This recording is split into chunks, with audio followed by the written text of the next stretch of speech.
Está começando mais um Antenados na Geral, aqui na tela da Boas Novas, como sempre louvando e agradecendo muito a Deus por você existir, que Deus te abençoe e te guarde, que Ele faça resplandecer seu rosto sobre ti, que Ele tenha misericórdia de ti, que te dê a paz nesse dia agradável que Ele fez. Você é sempre e será o patrimônio da Boas Novas, aonde você estiver, em qualquer lugar do Brasil, assistindo esse programa, lembrando que Jesus é a chave hermenêutica desse programa, Ele é o centro desse lugar. Por isso hoje vamos falar um pouquinho sobre a parábola do filho pródigo, um papo muito edificante, muito pertinente. Para participar comigo e me ajudar na contribuição, convido ele, que é pastor e líder do Next, André Fernandes. Bem-vindo ao Antenados na Geral. Tudo bom, meu irmão? Feliz de estar aqui mais uma vez, estava com saudade já, e que esse tema possa edificar quem está assistindo a gente também. Para participar comigo também convido ele, que é pastor da Assembleia de Deus em Nilópolis, missionário na Amazônia, na fronteira Brasil e Venezuela e na Guiné Inglesa, e cantor também, Jeremias Chagas. Bem-vindo ao Antenados na Geral. Muito obrigado por mais uma oportunidade de estar aqui na Rede Boas Novas. Sempre é um prazer enorme estar aqui entre amigos. Amém? Que o Senhor possa dar seguimento aí a esse papo descontraído sobre o filho pródigo, que muitos pródigos estão nos assistindo nesse momento agora. Eu tenho certeza que Deus vai falar no coração de cada um deles que estão nos assistindo aqui. Deus vai trazer pródigos de volta hoje através desse programa. Muito bem, para participar comigo também convido ele, que é pastor, bacharel em teologia, escritor, Wallace Magalhães. Bem-vindo ao Antenados na Geral. Obrigado, Pablo. É muito bom poder estar aqui juntamente com vocês, com esses ouvintes abençoados. Tenho certeza que vai ser um dia edificante aqui para nós. Muito bem, vamos lá então para a leitura da abordagem de hoje, falar um pouquinho aqui sobre a parábola do filho pródigo. Uma das parábolas de Jesus que mais é pregada em nossas igrejas é a parábola do filho pródigo. Parábola no qual sempre traçamos o paralelo com aqueles que se afastam dos caminhos do Senhor e precisam retornar. Nessa parábola encontramos quebra de paradigma e tradições muito grande e uma mensagem central que para muitos parece ser simples de compreender, mas é muito mais profundo do que se pensa. Hoje vamos nos aprofundar no que é a história do filho pródigo. Vamos lá, pastores. Vamos trazer aqui um pouquinho do pano de fundo da parábola, porque quando Jesus cria essa parábola, na verdade são três parábolas, né? A parábola do filho perdido, da dracma perdida e da ovelha perdida. Ele cria essas parábolas com um propósito. Vamos tentar falar um pouquinho desse propósito, porque também eu vejo que às vezes muitos pregadores pegam a parábola e começam a criar histórias em cima dela e mudando o foco do texto. Teve um pregador que foi lá na igreja, um dia ele falou isso: olha, Deus vai resgatar o teu filho. Não sei se vai resgatar, pode ser que sim, pode ser que não, mas ele determinou usando a parábola. E você vê quando Jesus cria a parábola, ele estava pregando para publicano e pecador. Os fariseus olhando aquilo, reclamam, murmurando, diz o texto que murmura, porque Jesus estava dando oportunidade para aqueles pecadores ali, que estavam ali sendo alcançados pelo Evangelho. E aí ele cria a parábola para explicar para eles o porquê que ele estava falando aquilo. Então ele cria o pai, que é Deus, o filho perdido, que é exatamente os publicanos e pecadores, e o irmão mais velho, que representava os fariseus, que reclamavam da atitude do amor de Jesus em relação ao pecador. Então dá a entender que essa parábola fala do grande amor de Deus e o conceito de pecado, que é exatamente aonde o pródigo estava. Então vamos tentar aqui esmiuçar, trazer aqui no preâmbulo, no prólogo, ainda no início desse programa, o tema central da parábola do filho pródigo. Começar aqui pelo meu amigo. Como é que você interpreta essa parábola, André? Então, na época em que Jesus ele compartilha essa parábola, uma coisa que é interessante a gente pontuar é que não só o contexto em que ele está pronunciando a parábola já era um contexto de rejeição pelo que ele falava, como a parábola em si só já gerou também muita rejeição, porque era muito difícil para o judeu entender um Deus que celebra mais o retorno de um filho perdido do que de um judeu religioso. Quando Jesus compartilha essa parábola, ele está dizendo o seguinte: olha, o prazer do meu pai é muito maior em receber quem está retornando do que um judeu religioso que se manteve perto. Então, uma coisa que eu acho importante a gente pontuar é que a gente normalmente analisa o filho pródigo como sendo o errante, mas existem dois erros que estão muito claros. O primeiro é no filho que pede a parte dele e vai embora. O segundo é no filho que, estando em casa e percebendo tudo que se passava, foi completamente omisso. Então, uma das coisas que a gente tem falado muito nas nossas igrejas é a respeito do poder do posicionamento. Então, omissão também é um posicionamento. O filho que poderia ter intervido não interviu. O filho que poderia ter ajudado não ajudou. O filho que poderia ter mediado não mediou. Então, eu acho que fica muito claro uma crise de identidade até do filho que fica. Porque ele percebe que o fato do irmão sair pode abrir mais acesso dele em relação ao pai. E é interessante do irmão mais velho que ele ali com o pai, na casa do pai, sendo abençoado pelo pai, mas não discernindo. A pior cegueira, eu acho que é essa, é a cegueira espiritual. Né? Que você os tem dois têm um tudo problema e não os dois têm um problema de nada. relacionamento muito claro, né? Primeiro que o filho acredita que longe do pai ele pode construir uma história melhor do que perto dele. E da parte do filho que fica, está muito claro que o relacionamento dele está pautado em performance. Ou seja, ele não consegue celebrar o retorno do irmão porque ele está mais preocupado em ter uma celebração do resultado que ele tem. Então a gente fica analisando o filho pródigo e a gente acha que o perdido é o pródigo. Na verdade, tem muita gente perdida dentro de casa. Dentro da casa do pai. Dentro da casa do pai, porque está querendo reconhecimento pela performance que tem e não consegue celebrar o irmão que volta. E o que me constrange também, Wallace, Jeremias, é esse amor absurdo do pai de receber o filho de braços abertos. O cara cometeu, assim, teologicamente, um teocídio, né? Ele matou Deus no coração, porque quando você pega a herança, porque você matou o pai. Então esse matar Deus, esse ateísmo prático que desbanca toda a confissão verbalizada e teológica, porque não adianta eu falar que eu sou do pai, se eu não viveu com o pai, né? Se eu não caminhar com o pai. Então, esse teocídio, mesmo assim, o pai lá, anel no dedo, restaurando a aliança, sandália nos pés, novilho cevado. E aí, já pregou essa mensagem? Já preguei, inclusive tem até uma canção, né, que eu também sou cantor, e no meu CD que tem um tema Filho Pródigo, né, que fala muito a regravação, né, que diz: tu me pediste parte dos bens que eu tinha, levou tudo e pelo mundo foi sem direção, nem mesmo um abraço em mim você deu, me magoou, ferindo o meu pobre coração. Aí no coro diz: não vale a pena ficar no mundo.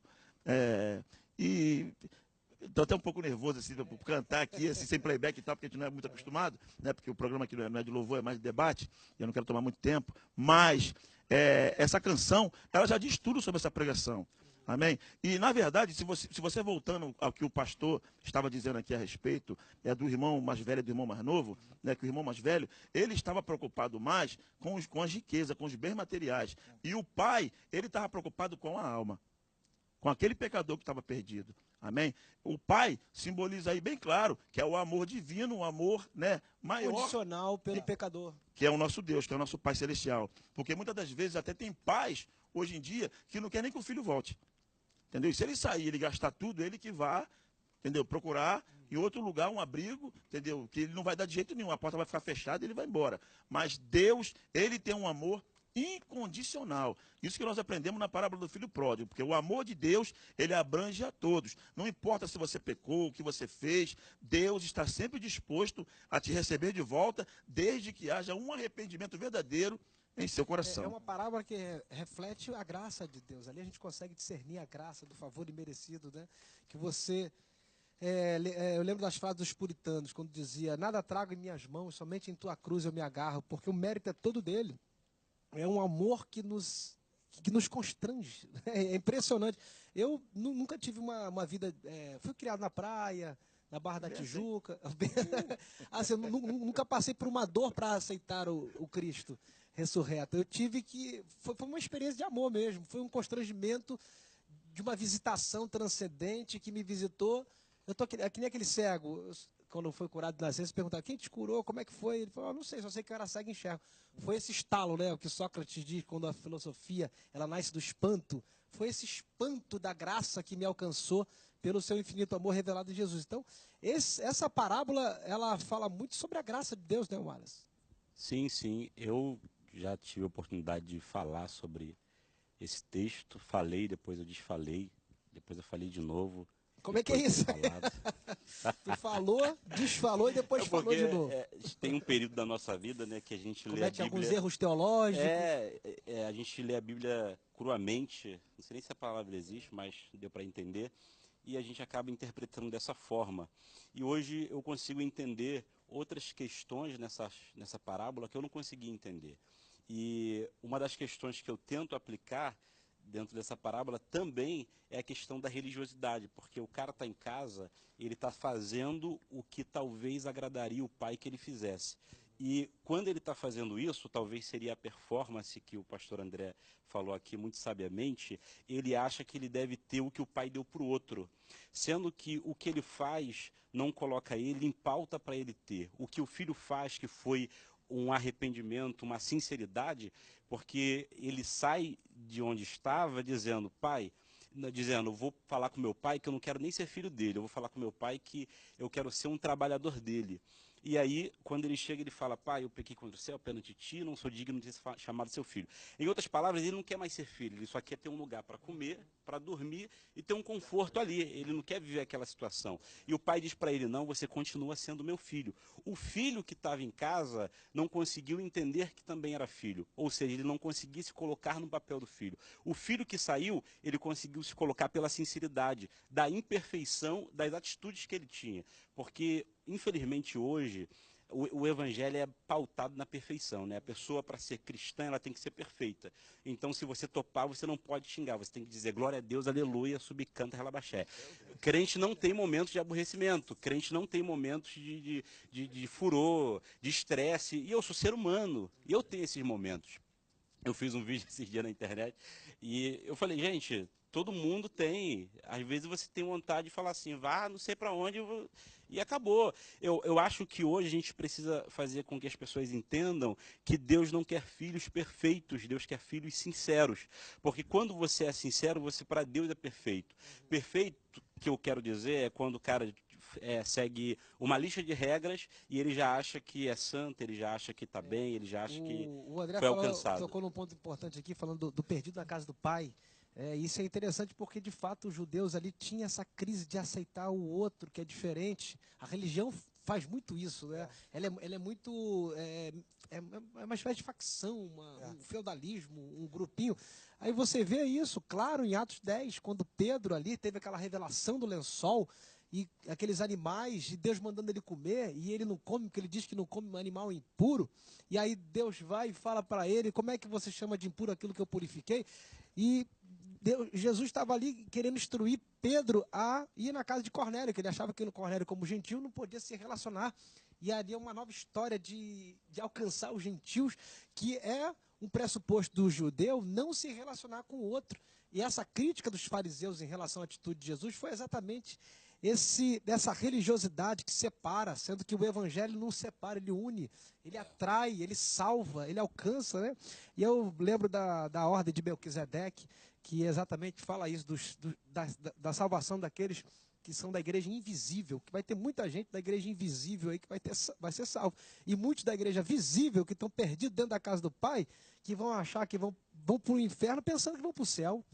Tem esse tipo de gente. Tem uma frase, eu não lembro o autor, que eu acho interessante, que ele diz o seguinte: 3 coisas extraordinárias vão acontecer quando eu chegar no céu.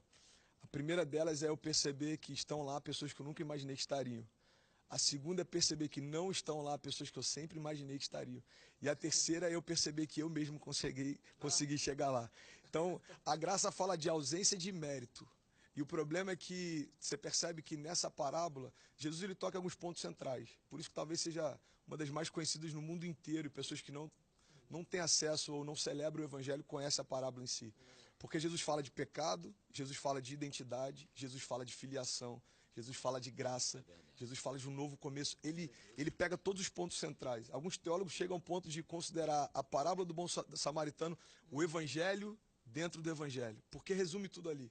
E uma coisa que eu acho interessante, Pablo, tocando sobre essa questão de religiosidade, não celebrar o filho que voltou, o irmão que voltou, é porque a gente percebe em toda a Bíblia, se você for pegar os heróis da fé, se você for pegar inclusive os apóstolos, a igreja primitiva, todas as vezes que você tem uma distorção de identidade, você faz uma comparação com o seu próximo. Então, o problema dos judeus é que eles não conseguiam entender a quem a graça estava sendo estendida porque se comparavam segundo o que eles achavam que era certo. Você pega, por exemplo, uma passagem que eu acho incrível sobre Saul. Saul, ele está aguardando o profeta chegar para que pudesse oferecer o holocausto. E aí, dado o período que o profeta deu para ele, como 7 dias, ele não chega e Saul começa a ficar preocupado porque o exército está indo embora. Então Saul ele pensa o seguinte, bom, já que o profeta não veio, traga os elementos do holocausto que eu faço. Aí o profeta chega, o resto da história a gente já sabe, e o profeta chega para ele e fala o seguinte, Saul, se você não tivesse feito isso, o teu reino se estabeleceria para sempre. Mas já que você fez, Deus já levantou um homem segundo o seu coração. O que Deus está deixando muito claro para a gente é o seguinte, todas as vezes que você tenta fluir numa identidade que não tem, até o que tem você pode perder. Então, o filho que ficou, ele continuava sendo filho, continuava na casa do pai, mas ele não usufruía da filiação que tinha, porque se comparava com o irmão que retornou. Então, toda comparação, ela vai sempre trazer frustração. Eu sei que você talvez tenha que ir para o próximo bloco, só fechar com uma coisa que eu acho que pode talvez edificar quem está ouvindo. Essa semana a gente estava conversando um pouco sobre isso, e o pastor Costa Neto ele falou algo que eu achei muito interessante. A maior causa da frustração dentro da igreja é quando a gente está vivendo uma estação diferente do nosso irmão e a gente deseja colher os frutos que ele está colhendo. Então, você pode estar num período de outono e você está vendo o teu irmão numa primavera e você questiona por que não tem os frutos que ele tem. É porque Deus está trocando as tuas folhas. É porque você está numa outra estação. Então, o fato do irmão não discernir a estação do irmão dele faz com que ele não consiga celebrar. Isso tem a ver com a parábola do filho pródigo. Sem dúvida, sem dúvida. E é interessante isso. Vou precisar para um break, mas pegando esse gancho aqui, já finalizando esse bloco, Jesus está aí, querendo ensinar para o povo que Deus quer ser amado no outro o tempo todo. E a religião não entendeu isso. Deus quer ser amado no próximo, Deus quer ser amado no outro. André falou aqui sobre a parábola do bom samaritano. Você vê que o bom samaritano, ele chega ali com óleo, acho que era pão e vinho. Ele leva pão e vinho. E pão e vinho é elemento de culto, mostrando que o culto a Deus acontece nas relações humanas. É nas relações humanas que você cultua a Deus. O altar é o outro. O altar é o próximo. Bom samaritano, acho que é óleo e vinho, né? Óleo sobre as feridas. Óleo e vinho, pão e pão. Que é outra parábola que, se a gente for analisar profundamente, muda completamente a perspectiva que a gente tem, né? Porque normalmente a gente vê os sacerdotes que passavam e não auxiliaram o bom samaritano, e a gente questiona. Na verdade, o que essa parábola está dizendo é o seguinte, não é que eles não quiseram ajudar, eles não podiam ajudar. Porque o bom samaritano está simbolizando Jesus. Se você for ler, a Bíblia diz o seguinte, e vindo por um outro caminho, vem então o bom samaritano. O que Jesus está dizendo é o seguinte, olha, os sacerdotes não podem fazer nada pelo homem perdido, porque vem pelo mesmo caminho que ele. Um pecador não tem como restaurar e redimir o pecado. Aí depois vem um outro sacerdote, o levita, e não pôde fazer, porque um pecador não pode redimir o pecado. Aí vem Jesus, na figura de um estrangeiro, um bom samaritano, por um outro caminho, estabelece cura, leva essa pessoa agora para uma hospedaria, para que seja cuidado, e aí a representação da igreja. Depois que você é remido, você é levado a um lugar. Até que eu retorne. O que for necessário eu pago. Guarda e cuida dele até que eu retorne. E fala da segunda vida dele. Então a gente às vezes está esperando da religião algo que o próprio Cristo está dizendo. Não é que você não queira fazer. Você não pode. Porque só um novo e vivo caminho poderia fazer aquilo que Cristo fez. Você vê que a mensagem é até escatológica, né? Falando da parousia, né? Do segundo advento de Cristo. Vou para um break, estourei aqui já alguns minutinhos. Tem muito papo pela frente. Não sai daí que Antenados vai voltar já, já.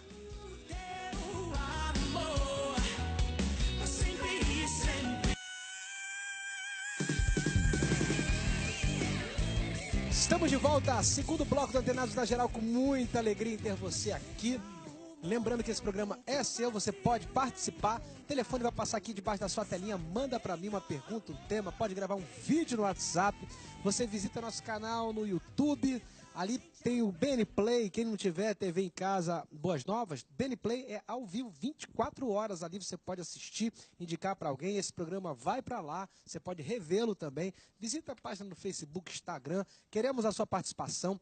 Agência Conta vai passar debaixo da sua telinha, você que é grato por tudo que acontece aqui, você pode ofertar com coração alegre e voluntário, sem barganhas com Deus, só pela gratidão por tudo aquilo que Deus tem feito através desse programa. Muito bem, dando continuidade aqui ao programa, chegou aqui um amigo meu também que vai participar e me ajudar na contribuição. Ele é o Renan Fernandes, bacharel em teologia, pós-graduado em teologia da Missão Integral e pastor da Igreja Batista Ágape em Santa Cruz. Bem-vindo, Renan, Antenados na Geral. Fala, Pablo, saudade de você, é muito bom sempre estar aqui.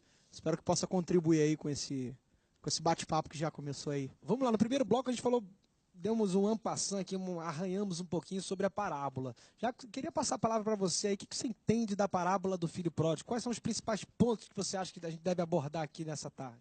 Olha, a parábola é uma parábola muito rica, a gente até estava deliberando aqui, né, quando eu entrei, e é bastante interessante a mensagem, como vocês já abordaram no primeiro bloco, eu estava ali observando, né, a mensagem da graça, a mensagem do favor imerecido de Deus. É muito interessante quando aquele jovem ele decide voltar, e o seu pai ele olha a sua condição, a primeira coisa que ele faz é olhar a condição do filho. Ele vê que o filho estava com roupa suja, que o filho estava descalço, que o filho estava completamente oposto daquilo que ele estava antes.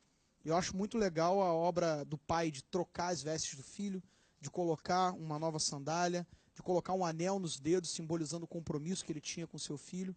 É a obra da restauração, a obra da regeneração que é feita na vida daquele jovem. Acho que no decorrer a gente vai alinhando melhor os pensamentos aí, mas é uma parábola muito interessante. Ela está muito ligada às duas anteriores também, a da ovelha perdida e da dracma perdida. São 3 parábolas que contam aparentemente histórias diferentes, com o mesmo final, mas que apontam tipos de perdido diferentes, né? E é muito interessante. E o que eu acho legal a gente destacar também é do filho pródigo, porque ele reconheceu que longe da casa do pai não era um bom negócio para ele. Tanto é que ele disse, né? Ué, pô, trabalhadores dos meus pais estão lá comendo e eu aqui. E o legal foi esse voltar para a casa do pai. Para a pessoa voltar para a casa do pai, teve um ponto ali na parábola que é a chave da parábola, que é o cair em si. O cair em si é o ponto do retorno, que é o arrependimento. Não tem como voltar para a casa do pai sem cair em si. Que essa deve ser o foco da nossa pregação. Eu não posso só chamar a pessoa para vir para a casa do pai. Eu preciso levar ele ao arrependimento, a ele entender que a condição dele de pecador, miserável, distante de Deus, não é um bom negócio. Que ele precisa de Deus. Então, assim, você vê que na parábola tem a mensagem do arrependimento também ali, onde a gente pode destacar ela. E aí a gente aprende também que o pai diz, esse filho estava perdido e foi achado. Foi achado, ninguém foi procurar ele. Esse filho estava morto e reviveu. Ele não é Lázaro. E aí você percebe que a pior forma de se perder não é quando eu me perco no caminho, porque no caminho alguém me acha. A pior forma de se perder não é quando eu me perco na floresta. Na floresta alguém vai ativar e vai chamar os bombeiros para te localizar. A pior forma de se perder é quando eu me perco dentro de mim mesmo.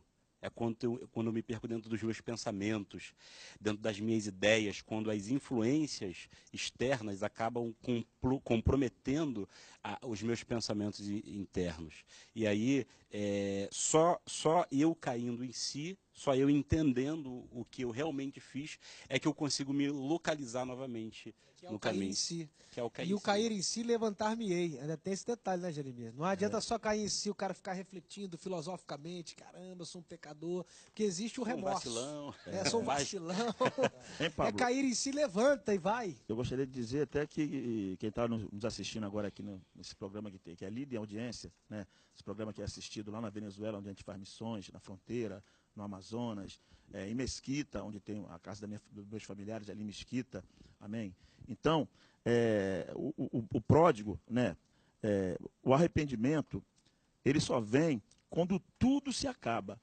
Ele pega, ele sai, entendeu? Eu falo que eu fui pródigo, então eu falo como pródigo que fui, amém? Ele só se arrepende quando acaba todo o dinheiro, quando não tem mais nada, quando não tem mais para onde recorrer, amém? Ele se arrepende e ele olha para o alto e ele fala, Jesus. Aí ele clama por Jesus. Mas nem todo pródigo tem a oportunidade de voltar. Nem todo. Entendeu? Infelizmente, no Rio de Janeiro, a cidade que nós vivemos aqui no Rio de Janeiro, tem muitos amigos, inclusive um irmão meu de sangue, que foi dar uma volta lá fora e ele não teve a oportunidade de voltar. Meu irmão morreu com 14 tiros. No morro onde eu moro, ele na Chatuba, em Mesquita. A minha Moisés morreu nos meus braços. Eu iria morrer até junto com ele, e Deus foi misericordioso e não deixou descer junto com ele aquele dia, porque Deus tinha um plano na minha vida. Deus tinha uma chamada missionária para a minha vida. Então, Deus me deu a oportunidade de passar 7 anos, Deus me deu. Deus foi muito generoso comigo. Ele permitiu que eu ficasse 7 anos afastado do caminho dele, vivi, fui usuário de droga, caí nas drogas, bebida, prostituição no Rio de Janeiro, entendeu? E minha mãe missionária orava dia e noite, e a misericórdia de Deus me alcançou, amém? E eu caí em si, e Deus me deu a oportunidade de me arrepender e voltar para a casa dele, e hoje ser um pastor e ser um missionário. Mas nem todos, Pablo, teve essa oportunidade. Jeremias falou do voltar para o pai. Isso que é interessante. Não é voltar para a igreja, não é voltar para o pastor, é voltar para o pai. É o encontro com o pai. Porque às vezes o cara acha que volta para a igreja e está voltando para Deus. Não sei, pode voltar para a igreja e ficar como o irmão mais velho, dentro da casa do pai. É voltar para o pai. O encontro é para o pai. Esse que é o mistério do evangelho. Até porque a reconciliação casa, com o pai. O pastor disse algo muito interessante do filho que está dentro de casa, do filho que está na igreja, que ele fica pensando, ele fala, poxa, se fulano foi lá fora, entendeu? Bebeu e se divertiu e viveu a vida dele e voltou, vou dar uma voltinha também. Então nós estamos falando aqui para o filho que está dentro de casa, lá nos cuidados do pai, não saia da presença do Senhor, não saia da presença de Deus, porque essa voltinha pode te custar muito caro. Meu irmão Moisés foi dar uma voltinha lá fora, com menos de um mês. Ele morreu com 14 tiros e ele foi embora, só Deus sabe para onde ele foi. Olha aí, ó, a mensagem do Jeremias. Isso é uma Amém? profecia Então, para você aí. real, Volta para casa pode, do pai, sem cara. dúvida. Falando a realidade. Agora, você falou algo que eu acho interessante e a gente pontuar sobre isso também, é quando você comenta que por 7 anos você ficou fora e Deus permitiu. Uma das loucuras para quem não consegue compreender o evangelho é como que funciona essa questão da liberação de Deus para que a gente viva alguns processos. Permissão, né? A Vontade permissão. permissiva. Uma coisa que me chama a atenção, e muita gente se ilude com isso, é o seguinte, o filho pede para o pai a parte da herança, e o pai dá. O filho comunica ao pai que quer ir embora, e o pai deixa.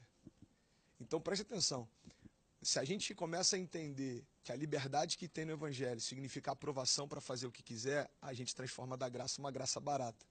Porque pela perspectiva do filho, o pai deu provisão para ele ir, o pai liberou para que ele fosse, mas tinha um problema. O pai falou, filho, para onde você vai? Eu não posso ir contigo. Então uma coisa que para mim fica muito clara nessa parábola é o seguinte, o fato de Deus nos dar liberdade para fazer escolhas não significa que ele aprove todas elas.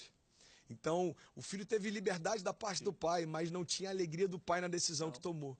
Então, a gente percebe em toda a caminhada a liberdade que a gente tem em toda a história da Bíblia.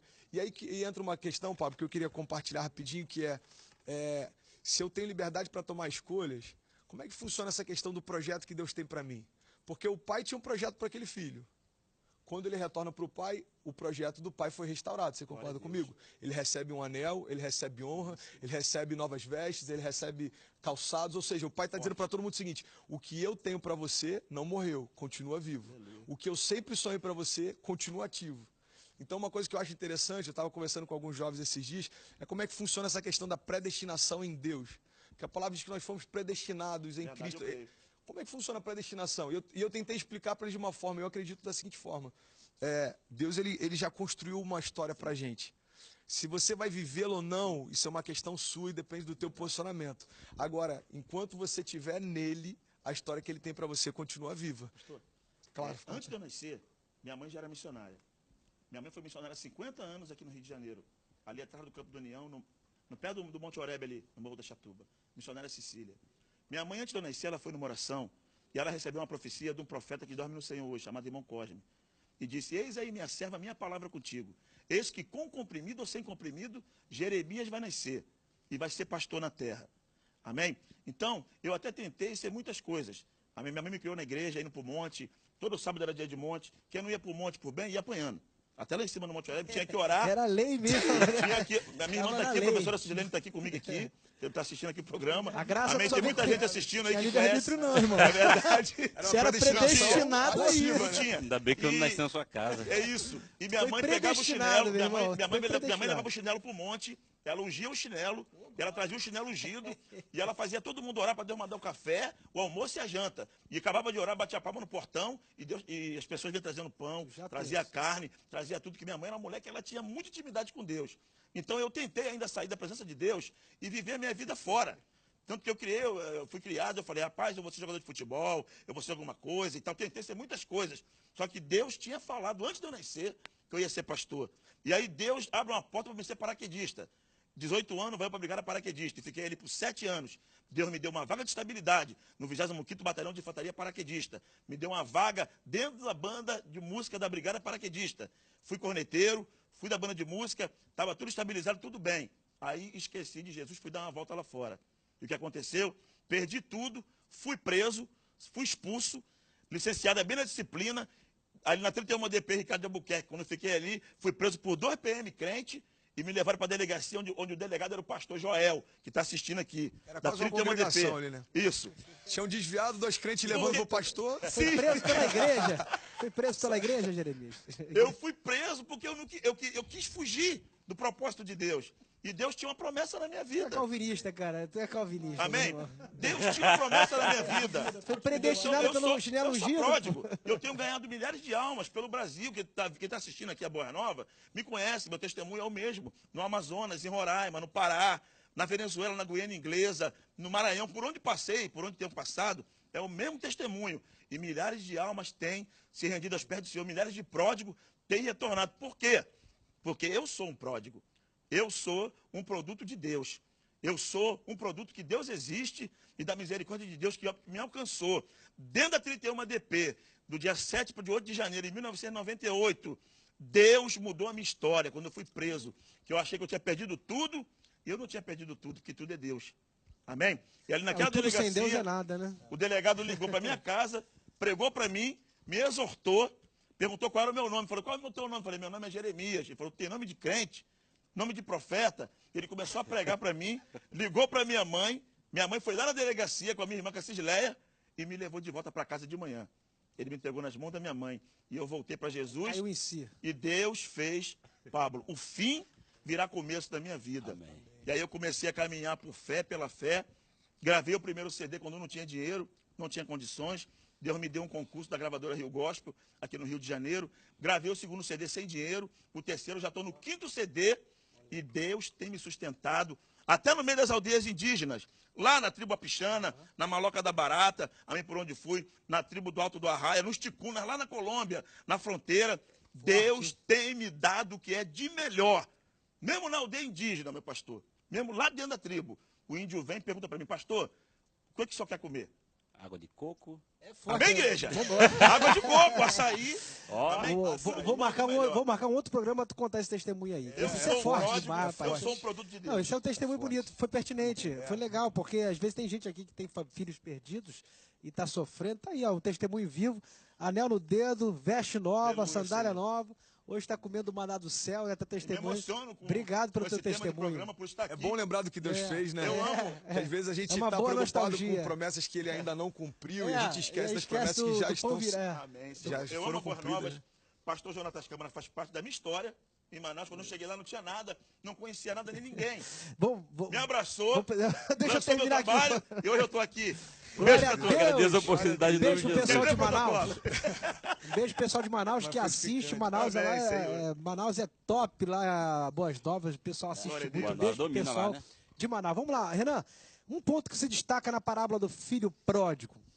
Um só é difícil de destacar, mas uma coisa que chama muito a minha atenção e que difere das outras duas parábolas anteriores que comunicam o mesmo recado é que na primeira parábola da ovelha e na parábola da dracma é preciso, da ovelha o pastor vai buscar a ovelha, na da dracma a mulher procura a dracma, mas na do filho pródigo, como meu amigo aqui já antecipou, o pai ele não vai atrás. Ele não vai buscar o filho. O que é pedido ele dá. E ele fala, vai. E ele não fica perturbando a vida do filho. Meu filho, onde você está? Volta para casa. E eu aprendo com isso, é um ponto importante, porque nós cristãos somos tentados o tempo todo a ficar perturbando a vida daquela pessoa que está afastada. Tem gente que é chata, né? É chato. prose- Volta para o Jesus, porque senão você vai para o proselitismo nunca é um inferno. bom combate, Volta né? para Jesus, você vai morrer. Volta Eu já- para Jesus, volta para Jesus, volta para Jesus. E Jesus não, e o pai não faz isso. O pai não mandou o servo ir atrás ficar perturbando o moleque, fala, volta para minha casa. Ele deixou ir e deixou o momento dele. É aquilo que ele falou. Ele precisava se Então, encontrar. Pastor Renan, e a gente precisa aprender também a parar de colocar em Deus o que a gente nem sabe se é de Deus. O meu Instagram, nesse exato momento, está sendo bombardeado por mensagens Positivas ou negativas? negativas. Ah, é? Eu estou sendo chamado de tudo quanto é nome. Você deve merecer, Nesse né? exato momento, nesse exato momento. O que, nesse que tu exato- fez pra ser... Porque o que acontece? Meu nome uma vez foi no Fuxico Gospel. Aí, Não. ó, eu vou criticando o povo do Fuxico Gospel. Portal do Trono. Lembra daquele episódio da moça que xingou a filha do Bruno, teve um ato racista, não sei se você chegou a ver, uma moça que mora fora, brasileira, e ela xingou. Bruno Galhaço.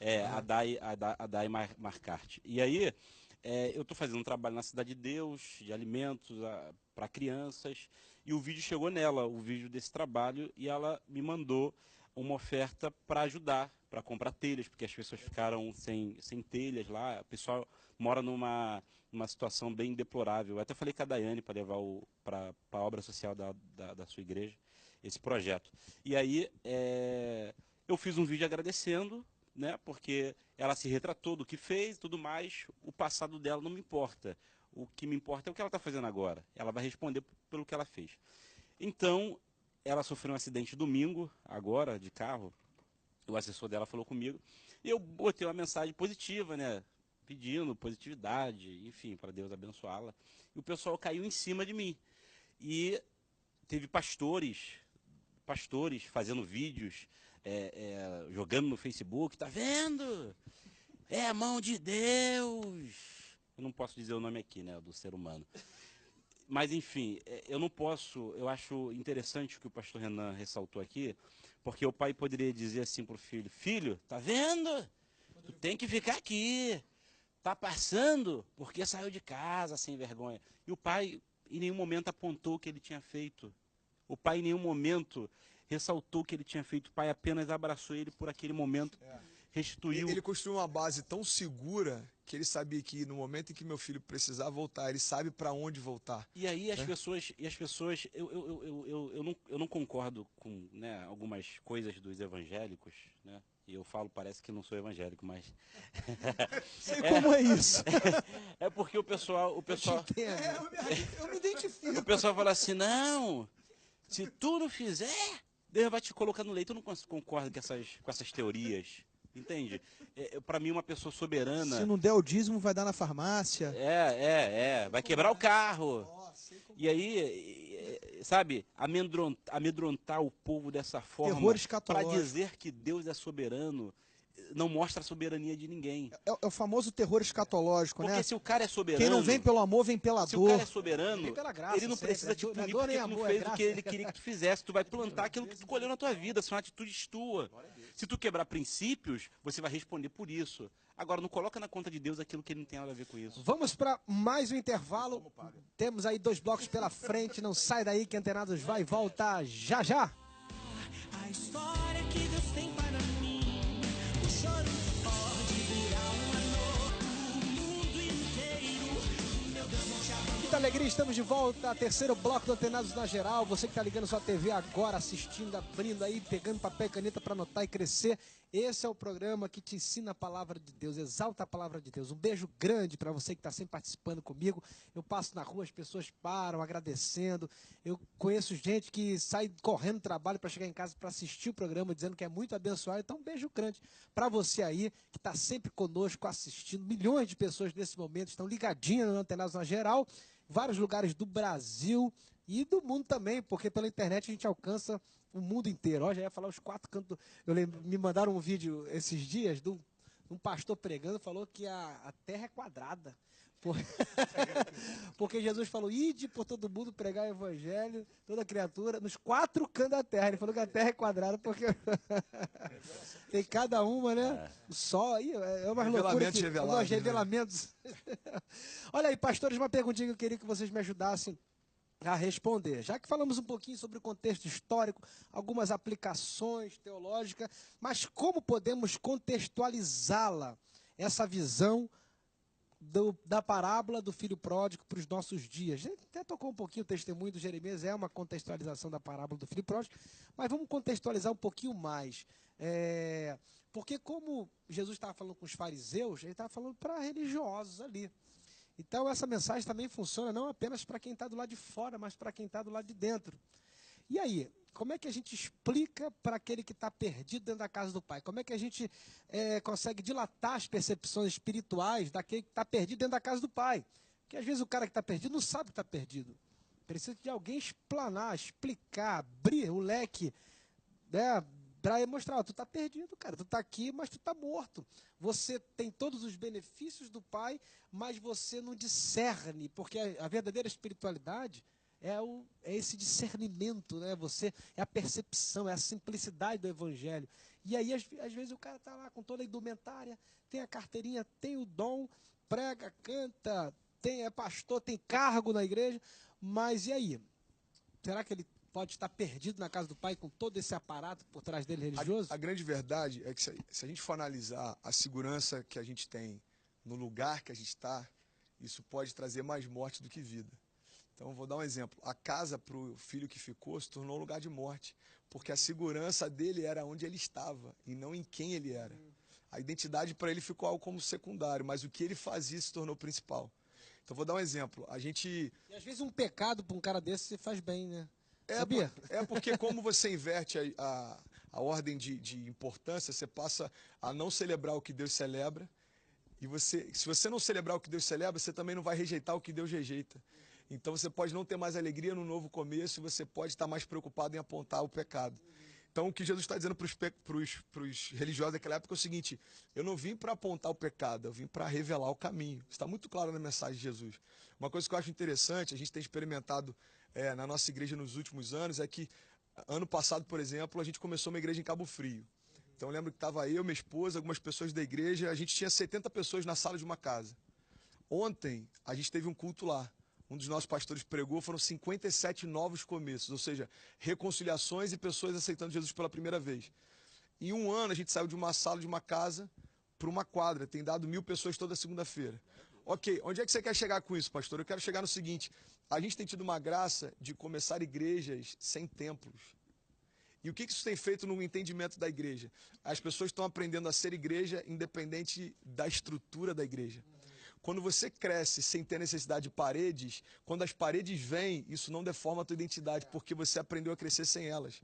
Então, o grande problema é quando uma coisa que me preocupa, quando eu estou em algumas rodas de pastores, principalmente tradicionais, é que quando eu percebo que a maior parte do que se fala está ligado ao patrimônio e à estrutura que se tem e não ao que se é. Então, eu fui esses dias pregar numa igreja que as pessoas que me receberam foram apresentar a estrutura. Olha, a gente tem essa estrutura aqui, a gente tem esse prédio aqui, a gente tem... E aí, uma das coisas que me preocupou foi quando uma das pessoas falou assim: pastor, a gente tem tudo para crescer, eu não sei por que a gente não... Nossa igreja foi tão relevante, a gente tem tudo, você está vendo aqui? E aí me preocupou, porque eu percebi que a segurança dele estava no patrimônio, não na identidade. Então, onde você está pode se tornar um lugar de morte se você esquecer quem você é. Saul chegou ao ponto de ter preocupação com um menino. Ele era o rei, estava no trono, mas ele esqueceu da identidade que tinha. Se você for analisar, Pedro, por exemplo, quando recebe e aceita o convite de Jesus, só vou falar isso para terminar. Uma coisa que me chama a atenção: o filho pródigo retorna porque perdeu tudo. Agora, Pedro, quando Jesus chega para ele, revela a identidade que ele tem e fala: olha, se você largar tudo, se você me seguir, eu vou tornar você um pescador de homens. Jesus está revelando a identidade dele. Pedro tinha acabado de experimentar talvez a maior pescaria da sua história. As redes quase se romperam, os barcos tiveram que ajudar para que eles conseguissem. Pedro, quando tinha tudo, abriu mão para seguir o mestre. Por quê? Porque ele entendeu quem era. Então, identidade, eu acho que é uma chave que Isso libera é teu importante, a destino. identidade, porque às vezes o cara está preso na estrutura mesmo, como o André falou, né? A estrutura. E eu lembrei de Agostinho de Hipona, né? O grande orador de Tegaste, o Santo Agostinho, ele falando sobre aquelas pessoas que estão mortas dentro da instituição, dentro do quadrado, dentro da igreja, estrutura. Aí ele falou que às vezes um pecado para um cara desse é uma benção, é uma viagem, porque o pecado ele revela algo em Deus que sem ele não seria revelado, que é a graça. Porque se os anjos que não conheceram o pecado, eles não conheceram o que nós conhecemos, que é a graça, um lado de Deus que sem o pecado nós não conheceríamos, que é forte. Assim, eu não quero incentivar, defender pecado, nem mandar você pecar, mas assim, dependendo... Porque você vai pecar. você é pecador. Você é Não é uma pecador. escolha. Você não é pecador porque peca, você peca porque você é um pecador. Então, assim, a graça de Deus revela sobre aquele que é um pecador. Mas a graça alterou esse entendimento também, e era a confusão para os religiosos. Jesus está dizendo o seguinte: olha, até então vocês eram pecadores lutando para ser santos. Porque a força da lei é revelar o pecado. Ela não pode mudar a essência da tua natureza, mas ela pode revelar o quão errado você está, o quão distante de mim você está. Agora Jesus está dizendo o seguinte: olha, a força da lei era revelar o pecado.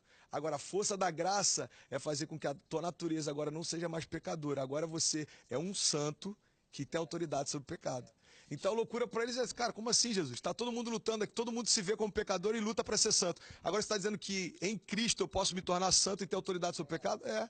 É uma viagem isso, né, para entender, porque eu sou um pecador, tenho pensamentos e desejos, mas esteticamente, por Jesus, Deus olha pra gente através de Jesus e eu sou santo por Jesus. Isso aqui é Mesmo teologia. sendo um pecador. Isso é o que a teologia chama de Vou justificação. precisar para um break agora. Tornar Renan. o homem Na próxima justo. tu fala aí, vou depois. Mas a maior riqueza Rapaz, eu já creio- puxou o microfone mas eu aqui. creio- eu vou- mas eu creio que a maior riqueza que teve ali, pastores, Ó. amém, doutores, Deixa a eu pro maior break que riqueza tu fala agora, Jeremias. foi o arrependimento. Vou precisar para um break, Jeremias. Fica aí, depois vai dar um beijinho na flor. Vamos para um break, um rápido intervalo, vamos finalizar com chave de ouro. Não sai daí que o Tenados vai e volta já já. Faça igual Deus, como em Sodoma e Gomorra. Estamos de volta, quarto e último bloco do Antenados na geral aqui. Eu cortei até o Renan, que a gente estava falando sobre o pecado, sobre o irmão mais velho que estava na casa do pai sem discernir. O perigo de você morrer dentro da igreja, das pessoas que moram. Como é que você desperta alguém que não sabe que está morto? Como é que você ressuscita como Lázaro? Vem para fora. Como é que você faz? Como é que é a pregação para a pessoa que não sabe que está morta espiritualmente? É bem legal o contexto dessa parábola, Pablo, porque a gente foca muito no que foi, quando na verdade o que estava se perdeu mais do que o que foi. Porque ele estava perdido estando dentro de casa. Ele estava perdido completamente perdido dentro de E aí si Deus não também. salva, gente, Deus pode salvar aquele que reconhece, Isso, né? O isso que aí, não... Pablo, é um grande e claro exemplo de que a instituição religiosa não salva ninguém. De que igreja não produz vida. Igreja não produz salvação. Tem um monte de gente na igreja que está morta.